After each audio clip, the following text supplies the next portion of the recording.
বাড়িতে সবই আছে, কিন্তু আমার বরের ইচ্ছা করেছে কি যে শুধু আলুর তরকারি খাবে, তাই শুধু আলুর তরকারি করতে বসেছি। একটু বন্ধুরা দেখে নিন যে কী করে আলুর তরকারিটা করছি। তেল গরম হওয়া অবধি অপেক্ষা করলাম, তেল গরম হয়ে গিয়েছে। এবার আমি হাতে করে আদাটা দিয়ে দেবো,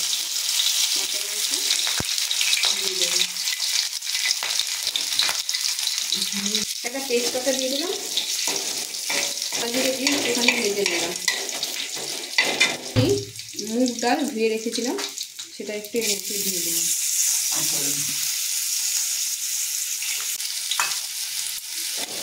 একটু তেলে ভেজে নেব।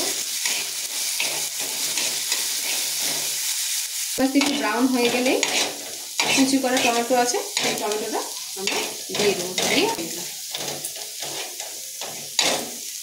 হালকা ব্রাউন হয়ে গেছে। এবার আমি এই সময় কুচি করা যে টমেটোটা রয়েছে সেই টমেটোটা দিয়ে দেবো। আমার চ্যানেলটা একটু সাবস্ক্রাইব করে দেবো, এরকম সিম্পল কিছু রেসিপি দেখতে। স্বাদ মতো একটু নুন দিয়ে দিলাম,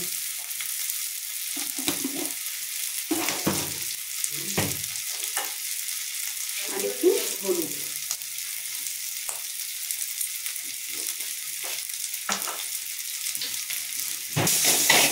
এবার একটু হালকা করে উড়িয়ে নিয়ে টমেটোটা সেদ্ধ হওয়ার জন্য রেখে দিতে হবে।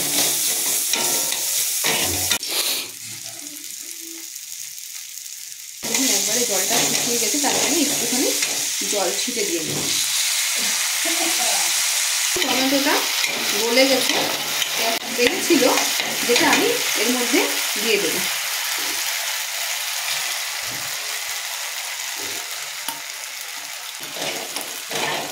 মটরগুলো একটুখানি ভেঙে নেওয়ার চেষ্টা করছি, যাতে তরকারিটা একটু ঠিক হয়।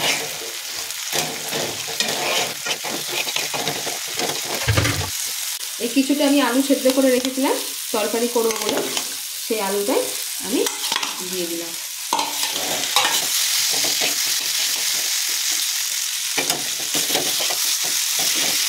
এবার একটু জল দিয়ে দেব।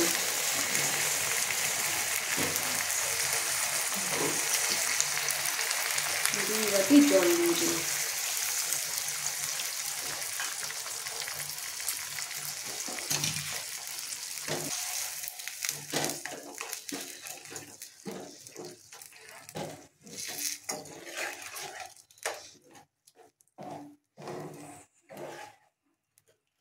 এবার আমি এটা একটু ফুটতে দিলাম।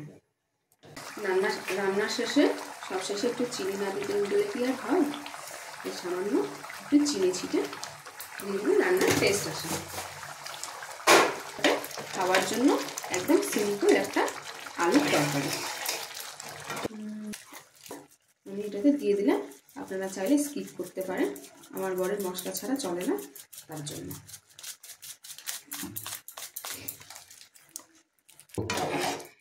এইভাবেই খুব কম সময়ে এত সুন্দর একটা হালকা রান্না করে নেওয়া যায়।